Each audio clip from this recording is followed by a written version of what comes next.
여호수아 22장 1절에서 3절까지 우리 3절 말씀 한 목소리로 같이 읽습니다.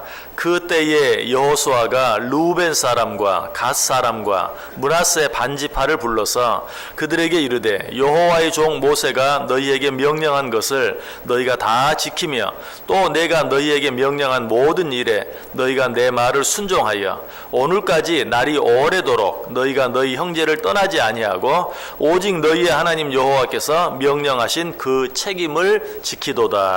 아멘. 우리가 하박국 마쳤는데요. 이제 또 다시 이제 시편 제 2권 들어가야 되는데 다른 내용들을 잠깐 좀 생각하고 그리고 다시 시편으로 돌아가도록 그렇게 하겠습니다. 벌써 한참 된 이야기인데요. 한 10여 년 되지 않았나 싶습니다. 우리나라에 큰 의학 분업이 한번 일어난 적이 있었죠. 의학 분업을 앞두고 의사와 약사들이 환자를 볼모로 삼고 서로 파업을 해서 대치를 하는 그런 일들이 있었습니다. 그 사이에서 누구만 죽어납니까? 환자들만 죽어나게 되죠. 고통을 당하게 됩니다. 의사와 약사는 어떤 사람입니까? 환자를 돌보아야 될 그런 사람들이죠. 그런데 오히려 환자를 볼모로 잡고 서로 파업을 함으로 말미암아서 환자들이 고통을 당하는 그런 일들이 있었습니다. 자, 왜 이런 일들이 있었습니까? 서로 협력하고 서로 도와야 될 사람들이 그렇게 하지 아니하고 서로 대치하는 이런 일들이 왜 생기는가? 그러고 싶어서 고의로 싸우자 하는 그런 목적을 가지고 고의로 그렇게 하는 것은 아니죠. 마땅히 해야 할 일을 하지 않을 때 이런 일들이 생기게 되는 것을 보게 돼요. 자, 그러면 서로 간에 먼저 마땅히 해야 할 일이 무엇인가? 자, 오늘 본문에 보면 그 일이 무엇인지 우리에게 잘 설명해 주고 있어요. 우리가 삶을 살아가면서 늘 말씀을 드리는 것처럼 무엇을 하지 말자 이것만 가지고는 항상 안 돼요. 그러기 전에 우리가 먼저 해야 할 일이 무엇인가를 생각할 때 비로소 자연스럽게 저절로 하지 않아야 될 일을 하지 않는 그런 자리에 처할 수 있게 된다는 것이. 자, 이스라엘 백성들이 40년 동안 이제 광야 생활을 했죠. 왜 그런 생활을 했죠? 약속의 땅 가나안에 들어가기 위해서 그 힘들고 어려운 시간을 보내야만 했어요.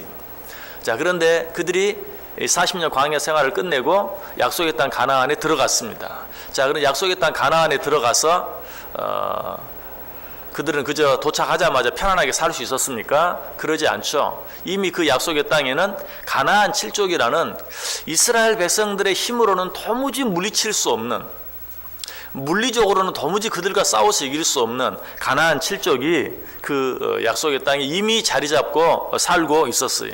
그래서 그 땅을 완전히 차지하기 위해서는 그 싸움에서 승리해야 되는데 그 싸움에서 이긴다는 것은 불가능했어요. 실제로 이스라엘 백성들이 그들과 그 땅을 차지하기 위해서 그들과 싸우는데 몇 년 동안 전쟁을 하는가? 7년 동안 전쟁을 합니다. 그러나 결과적으로는 이스라엘 백성들이 승리했어요. 그리고 가나안 땅을 차지하고 가나안 땅에 정착했어요. 도무지 힘으로는 이길 수 없는 그 가나안 칠족들과의 싸움, 이 7년간에 걸친 싸움에서 승리하고 가나안 땅을 차지할 수 있었던 이유는 무엇인가? 결론적으로는 하나님의 절대적인 간섭하심과 도우심 때문이에요. 아무리 우리가 힘이 강하다 할지라도, 우리보다 더 힘이 약한 어떤 적들과 싸운다 할지라도 하나님의 도우심이 없으면 이길 수 없어요. 그러나 이스라엘 백성들은 도무지 그들과 싸워 이길 수 있는 힘이 없었음에도 불구하고 하나님의 간섭하심과 도우심으로 말미암아 그 땅을 차지할 수 있었어요. 자, 그런데 우리가 여기서 하나님의 간섭하심, 하나님의 도우심으로 말미암아 그들이 약속의 땅을 차지했다, 그 결론으로 너무 빨리 가지 않고 그 과정 속에서 일어난 일, 그들을 이끌었던 여호수아와 그리고 여호수아의 명령을 따라 움직였던 이스라엘의 12지파 사이의 모습을 통해서 우리가 배워야 될 정말 아름다운 한 가지 모습이 있어요. 자, 이스라엘 백성들이 12지파가 있는데 그 지파들 가운데도 특별히 이 가나안 전쟁 가운데서 혁혁한 공을 세웠던 3지파가 있어요. 그 지파들은 바로 루벤 지파, 갓 지파, 그리고 므낫세 지파였어요. 12지파가 있지만 그 가운데 이 3지파는 특별히 여호수아의 명령에 잘 따랐고 순종했고 그리고 이 싸움에서도 실제로 혁혁한 공을 세웠다. 그런데 옛날 법을 보면 항상 전쟁에서 혁혁한 공을 세운 그런 사람들은 특별한 대우를 받게 되고 특별한 상을 받게 되어 있어요. 이 세 지파도 그랬어요. 루벤 지파, 갓 지파, 므낫세 지파도 전쟁에서 큰 공을 세운 것으로 말미암아서 그들은 더 좋은 땅, 더 넓은 땅, 그리고 더 많은 가축들을 차지하게 되었어요. 그런데 문제가 있었어요. 더 많은 가축들을 상으로 받긴 했는데 그 많은 가축들을 먹일 수 있는 푸른 초장이 그들에게 없었어요. 아무리 많은 가축들을 상으로 받으면 뭐합니까? 그것들을 잘 먹일 수 있는 그런 물 또 그런 풀이 없는데, 그런데 이제 그들이 약속의 땅 입구에 도달했을 때 요단강을 건너기만 하면 이제 약속의 땅이, 근데 거기에서 보니까 이 요단강 동편에 아주 푸른 초장이 있어요. 풍부한 물이 있어요. 그래서 이 루벤 지파, 갓 지파, 므낫세 지파 이 세 지파는 모세에게 부탁을 합니다. 뭐라고 부탁을 합니까? 우리에게 저 땅을 달라. 우리가 정말 상으로 많은 가축들을 받았는데 그 가축들을 먹일 풀이 없다, 물이 없다. 그런데 저 요단 동편 땅을 보니 거기에는 풍부한 물이 있고 풀이 있다. 우리에게 그 땅을 달라. 우리가 그 땅에서 머물겠다. 모세는 그렇게 하고 싶었어요. 왜? 그들은 그럴 만한 가치가 있는 부족이었어요. 또 그럴 만한 정말 공을 세운 그런 지파들이었어요. 그래서 그 땅을 주고 싶었지만 지도자인 모세는 그렇게 할 수가 없었어요. 왜? 너희들만 지금 그 땅에 남아버리면 나머지 9지파들은 어떻게 하겠느냐. 이제 우리가 저 마지막 약속의 땅 가나안에 들어가서 그들과 싸워서 그 마지막 땅을 차지해야 되는데 너희들은 그저 여기가 좋다고 너희들이 다 여기 안주해버리면 나머지 9지파가 어떻게 저 나아가서 싸울 의욕이 생기겠느냐. 아니 설령 싸운다 할지라도 어떻게 싸워서 이길 수 있겠느냐. 우리 12지파가 다 힘을 합해도 도무지 이길 수 없는데. 그러자 이 세 지파 지도자들의 리더들이 모세와 절충안을 냅니다. 알겠습니다. 그러면 우리 가축들과 우리 지파의 여자들, 어린 아이들만 저 땅에 남게 해주십시오. 우리는 가서 싸우겠습니다. 전쟁하는 일에 우리 남자들은 다 참여하겠습니다. 그러나 우리 가축들과 여자들과 어린 아이들은 여기에 남게 해주십시오. 모세가 그것까지 거절할 수는 없었어요. 그럼 그렇게 해라. 그리고 나서 이제 가축들과 여자들, 아내들 또 어린 아이들은 다 남겨두고 루벤 지파, 갓 지파, 므낫세 지파 세 지파가 이제 약속의 땅 가나안에 들어가서 마지막 정복 전쟁을 치르게 돼요. 자, 그 전쟁에서 어떻게 했다고요? 7년여 동안 싸움을 하는데 결과적으로는 승리를 했다. 그런데 그들이 그 7년 동안 싸워서 승리한다는 것, 이것이 사실은 쉬운 일이 아니었어요. 왜? 이들은 이미 누구를 떼어놨어요? 자기 아내들을 떼어놓았고 자기 어린 자녀들을 떼어놓았어요. 자기의 모든 재산을 떼어놓았어요. 전쟁을 하다가 조금만 힘들면 어때요? 자기들은 돌아갈 곳이 있어요. 그냥 요단강 넘어서 다시 돌아가 버리기만 하면 좋은 땅이 기다리고 있고 가족들이 기다리고 있고 재산이 기다리고 있어요. 그럼에도 불구하고 그들은 한 걸음도 뒤로 물러나지 아니하고 다른 9지파와 동일하게 이 세 지파 사람들은 끝까지 7년 동안 그 전쟁을 치르는 것을 보게 돼요. 어떻게 그렇게 할 수 있었는가? 처음에는 그렇게 하겠다고 약속을 했다 할지라도 우리가 흔히 하는 말처럼 어디 들어갈 때 마음 다르고 나올 때 마음 다르다고. 처음에는 우리 식구들만 편안하게 해주면 우리는 들어가 싸우겠습니다 라고 했다가도 그 시간이 누가 7년이나 그 전쟁이 될 줄 알았겠어요.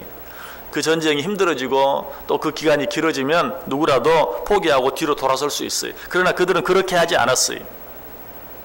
그들이 그렇게 하지 않을 수 있었던, 끝까지 충성할 수 있었던 그 과정 속에서 어때요? 모세도 죽고 모세의 뒤를 이어서 여호수아가 지도자가 되죠.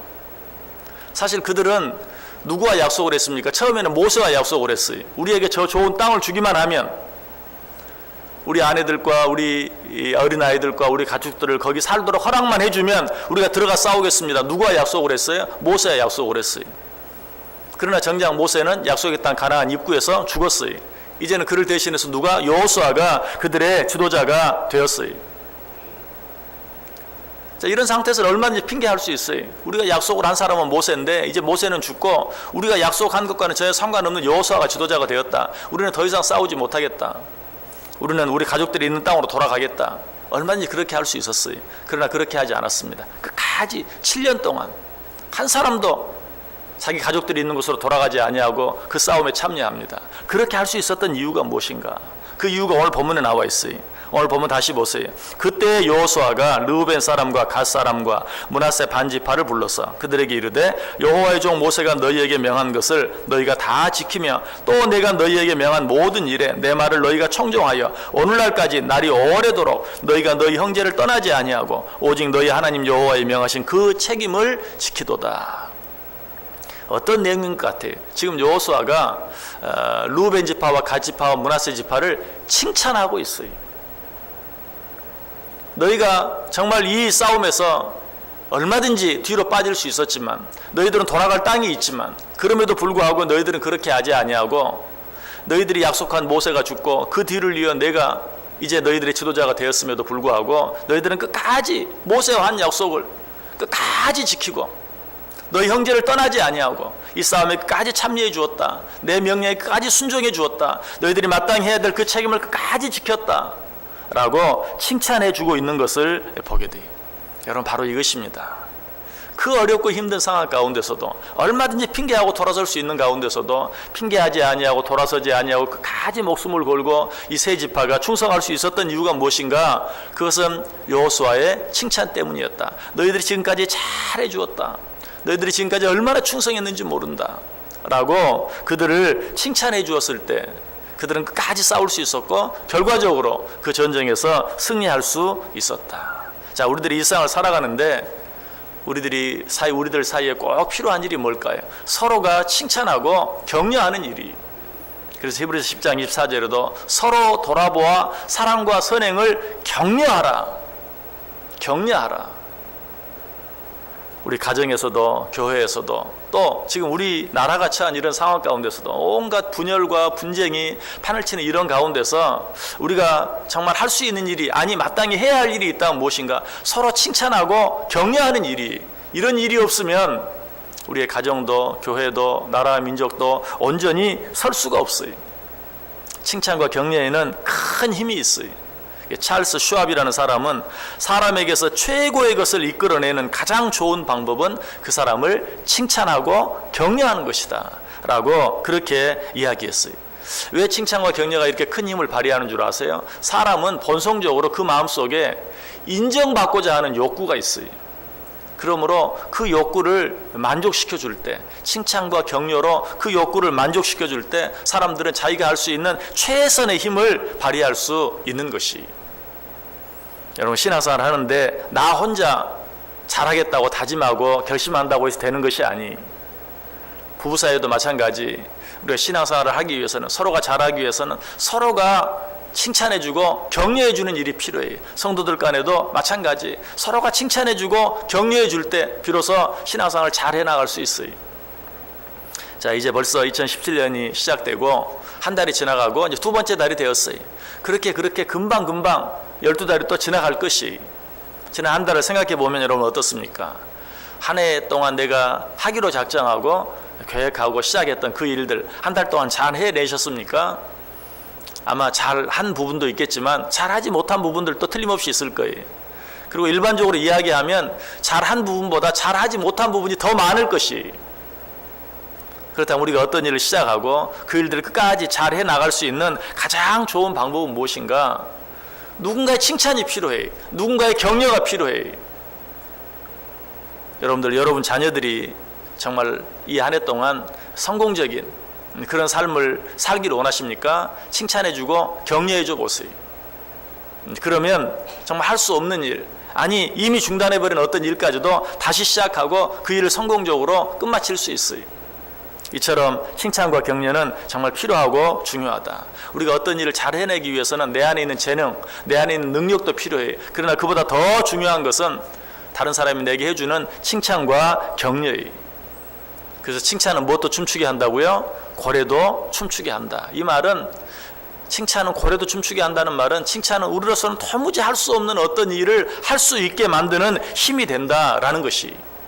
그래서 잠언 27장 21절에 말합니다. 도가니로 은을, 풀무로 금을, 칭찬으로 사람을 연단하느니라. 칭찬은 어떤 사람을 강하게 만드는 것이. 여러분, 오늘 하루 어떻게 살기를 원하세요? 여러분 하루에 10번씩만 누군가를 칭찬해 보세요. 놀라운 것은 내가 누구를 칭찬할 때 그 사람만 힘을 얻는 것이 아니라 칭찬하는 자기 자신도 힘을 얻게 돼 있어요. 그리고 내가 어떤 사람을 칭찬할 때 그 칭찬이 나에게 돌아오게 돼 있어요. 뭐 가는 말이 고와야 오는 말이 곱다 라고 말하잖아요. 내가 누군가를 위해서 칭찬할 때 그 칭찬이 나에게 돌아와요. 그러면 내가 그 사람을 칭찬함으로 말미암아 그 사람도 그 사람 자신의 힘으로 할 수 없는 일들을 감당할 수 있게 되고, 또 그 칭찬이 나에게 돌아오므로 나 자신도 마찬가지로 나 혼자의 힘으로는 도무지 할 수 없는 어떤 일들을 할 수 있게 만든다. 오늘 여호수아가 그 세 지파 사람들을 칭찬함으로 말미암아서 정말 끝까지 목숨을 내걸고 충성할 수 있게 했던 것처럼 우리도 누군가를 칭찬함으로 누군가 하기를 원하는 그 일들을 끝까지 감당할 수 있는 힘을 줄 뿐만 아니라 나 자신도 힘을 얻어서 작게는 오늘 하루 승리하는 삶을 살고, 좀 더 크게는 2017년 한 해가 정말 내가 작정하고 계획했던 대로 중간에 실망하거나 낙심하지 아니하고 끝까지 내게 맡겨진 일을 잘 감당할 수 있는, 좀 더 넓게는 우리의 남은 인생 전체를 칭찬하고 칭찬받음으로 말미암아 하나님께서 우리에게 원하고 우리가 하나님을 위해서 해드리기를 원하는 그 모든 일들을 잘 감당해낼 수 있는, 서로 돌아보아 사랑과 선행을 격려할 수 있는, 칭찬으로 사람을 연단할 수 있는 복된 하루, 또 복된 한 해 꼭 되어줄 수 있기를 주님의 이름으로 간절히 축원합니다.